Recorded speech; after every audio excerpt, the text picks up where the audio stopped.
നമസ്കാരം. സംസ്ഥാന രാഷ്ട്രീയത്തിൽ വൻ വിവാദങ്ങൾക്ക് വഴിവെച്ച കേന്ദ്ര അന്വേഷണ ഏജൻസികളുടെ അന്വേഷണങ്ങളിലും സർക്കാരിൻ്റെ ബജറ്റ് പ്രഖ്യാപനങ്ങളിലും കൃത്യമായ രാഷ്ട്രീയ നിലപാട് വ്യക്തമാക്കി CPM സംസ്ഥാന സെക്രട്ടറി MV ഗോവിന്ദൻ രംഗത്തെത്തിയിരിക്കുകയാണ്.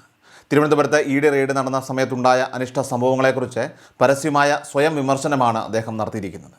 റെയ്ഡിനിടെ ഉദ്യോഗസ്ഥരുടെ വാഹനം തടയുന്നതുൾപ്പെടെയുള്ള ചില പ്രതിരോധ പ്രകടനങ്ങൾ അനാവശ്യമായിരുന്നുവെന്നും അവ പൂർണ്ണമായിട്ടും ഒഴിവാക്കപ്പെടേണ്ടതായിരുന്നുവെന്നും അദ്ദേഹം തുറന്നു സമ്മതിച്ചു.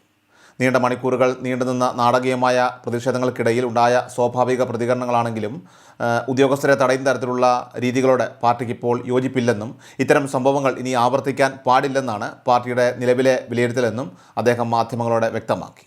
മുൻ മുഖ്യമന്ത്രി പിണറായി വിജയൻ്റെ മകൾ വീണ വിജയനുമായി ബന്ധപ്പെട്ട എക്സാലോജിക് കേസിൻ്റെ വിവാദത്തിൽ പാർട്ടിയുടെ ഔദ്യോഗിക നിലപാട് അദ്ദേഹം കൃത്യമായി വേർതിരിച്ച് കാണിച്ചു. സാമ്പത്തികവും കമ്പനിപരവുമായിട്ടുള്ള നിയമപ്രശ്നങ്ങൾ എക്സാലോജിക് കമ്പനി തന്നെ സ്വന്തം നിലയ്ക്ക് നേരിടേണ്ടതാണെന്നും അതിൽ പാർട്ടിയെ നേരിട്ട് ബന്ധപ്പെടുത്തേണ്ട കാര്യമില്ലെന്നുമാണ് അദ്ദേഹം വ്യക്തമാക്കിയത്. എന്നാൽ ഈ വിഷയത്തെ കേവലം സാമ്പത്തിക തർക്കത്തിനപ്പുറം രാഷ്ട്രീയവൽക്കരിച്ച് മുൻ മുഖ്യമന്ത്രി പിണറായി വിജയനെയും അദ്ദേഹത്തിൻ്റെ കുടുംബത്തെയും വ്യക്തിപരമായിട്ട് ലക്ഷ്യം വയ്ക്കാൻ ശ്രമിക്കുമ്പോൾ മാത്രമാണ് പാർട്ടി ഇതിൽ രാഷ്ട്രീയ പ്രതിരോധം തീർക്കുന്നത്. കമ്പനിയുടെ നിയമപരമായിട്ടുള്ള കാര്യങ്ങൾ അവർ നോക്കിക്കൊള്ളുമെന്നും എന്നാൽ കേന്ദ്ര ഏജൻസികളെ ഉപയോഗിച്ച് മുൻ മുഖ്യമന്ത്രിയെ രാഷ്ട്രീയമായിട്ട് വേട്ടയാടാൻ ഇറങ്ങിപ്പുറപ്പെട്ടാൽ അതിനെ രാഷ്ട്രീയമായി തന്നെ നേരിടുമെന്നും ഗോവിന്ദൻ പ്രതിപക്ഷ ഉപനേതാവായിട്ട് KN ബാലഗോപാലിനെ നിശ്ചയിച്ചതുമായി ബന്ധപ്പെട്ട് ഉയർന്നു വന്ന ആഭ്യന്തര തർക്കങ്ങളെക്കുറിച്ചുള്ള ചോദ്യങ്ങൾക്ക് അത് പാർട്ടിയുടെ പരമാധികാര പരിധിയിൽ വരുന്ന കാര്യമാണെന്ന മറുപടിയാണ് MV ഗോവിന്ദൻ നൽകിയത്. അത്തരം തീരുമാനങ്ങൾ എടുക്കാനുള്ള പൂർണ്ണമായിട്ടുള്ള അവകാശം അത് പാർട്ടിക്കുണ്ടെന്നും നിലവിൽ ജനാധിപത്യപരമായിട്ടുള്ള രീതിയിലാണ് കാര്യങ്ങളൊക്കെ നിശ്ചയിച്ചിട്ടുള്ളതെന്നും ഇതിൽ മറ്റ് അസ്വാഭാവികതകൾ ഇല്ലെന്നും അദ്ദേഹം വ്യക്തമാക്കി. കഴിഞ്ഞ നിയമസഭാ സമ്മേളനങ്ങളിൽ പ്രതിപക്ഷമെന്ന നിലയിൽ തങ്ങളുടെ ദൗത്യം വളരെ മികച്ച രീതിയിൽ നിർവഹിക്കാനായിട്ട് കഴിഞ്ഞിട്ടുണ്ട്. അധികാരമേറ്റ ചുരുങ്ങിയ കാലം കൊണ്ട് തന്നെ നിലവിലെ ഗവൺമെൻറ് എത്രത്തോളം ജനവിരുദ്ധ നയങ്ങളാണ് സ്വീകരിക്കുന്നത് എന്ന് പൊതുസമൂഹത്തിന് മുന്നിൽ കൃത്യമായി തുറന്നു കാട്ടാൻ ഈ സമ്മേളനങ്ങളിലൂടെ സാധിച്ചതായിട്ടും അദ്ദേഹം അവകാശപ്പെട്ടു. ഗവൺമെൻറ്റിൻ്റെ പുതിയ ബജറ്റ് പ്രഖ്യാപനങ്ങളെയും ജനക്ഷേമ പദ്ധതികളെയും കടുത്ത ഭാഷയിലാണ് പാർട്ടി സെക്രട്ടറി വിമർശിച്ചത്. അധികാരത്തിൽ വരുന്നതിന് മുൻപ് ജനങ്ങൾക്ക് നൽകിയ വാഗ്ദാനങ്ങൾ ഓരോന്നായിട്ട് ലംഘിച്ചുകൊണ്ട് ജനങ്ങളെ വഞ്ചിക്കുന്ന സമീപനമാണ് സർക്കാർ സ്വീകരിക്കുന്നത്.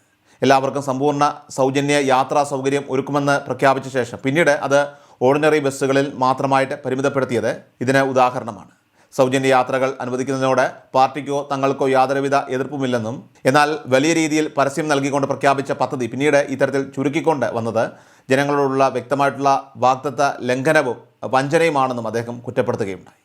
ബജറ്റിലെ ഏറ്റവും വലിയ പ്രഖ്യാപനമായി ഉയർത്തിക്കാട്ടിയ ആരോഗ്യ സുരക്ഷാ പദ്ധതി വെറും പ്രഹസനമാണെന്ന് അക്കൗണ്ടുകൾ നിരത്തി അദ്ദേഹം സ്ഥാപിച്ചു. സംസ്ഥാനത്തെ 90 ലക്ഷത്തോളം വരുന്ന കുടുംബങ്ങൾക്ക് 25 ലക്ഷം രൂപ വീതം ഇൻഷുറൻസ് പരിരക്ഷ നൽകുമെന്ന് പ്രഖ്യാപിച്ച പദ്ധതിക്കായിട്ട് ബജറ്റിൽ കേവലം 10 കോടി രൂപ മാത്രമാണ് മാറ്റിവെച്ചിരിക്കുന്നത്. ഇത്രയും വലിയൊരു പദ്ധതി അത് എങ്ങനെ പ്രായോഗികമാക്കുമെന്ന് മുഖ്യമന്ത്രി തന്നെ വ്യക്തമാക്കണമെന്നും അദ്ദേഹം ആവശ്യപ്പെട്ടു. പ്രാരംഭ പ്രവർത്തനങ്ങൾക്കാണ് ഈ തുകയെന്ന് മുഖ്യമന്ത്രി പറയുന്നുണ്ടെങ്കിലും ദാരിദ്ര്യരേഖയ്ക്ക് താഴെയുള്ളവർക്ക് മാത്രം ഇൻഷുറൻസ് നൽകിക്കൊണ്ട് മറ്റുള്ളവരിൽ നിന്ന് പ്രീമിയം ഈടാക്കാനാണ് സർക്കാർ ലക്ഷ്യമിടുന്നത്. ചുരുക്കത്തിൽ ഈ പദ്ധതി പൂർണ്ണമായിട്ടും നടപ്പിലാക്കാൻ ഈ സർക്കാരിന് സാധിക്കില്ലെന്നാണ് ഇത് തെളിയിക്കുന്നത്. അധികാരത്തിലെത്തിയാൽ ആശാ വർക്കർമാർക്ക് നൽകുമെന്ന് പ്രഖ്യാപിച്ചിരുന്ന 21,000 രൂപയുടെ ആനുകൂല്യങ്ങളെക്കുറിച്ച് പുതിയ ബജറ്റിൽ അദ്ദേഹം ശക്തമായി തന്നെ വിമർശിച്ചു. മുൻപ് പ്രഖ്യാപിച്ച പദ്ധതികളെല്ലാം കല്ലിടുന്നതിലും വെറും കടലാസുകളിൽ ഒതുങ്ങുന്നതിലും അപ്പുറത്തേക്ക് പ്രായോഗിക തലത്തിൽ നടപ്പിലാക്കാനായിട്ട് സർക്കാരിന് സാധിക്കുന്നില്ല.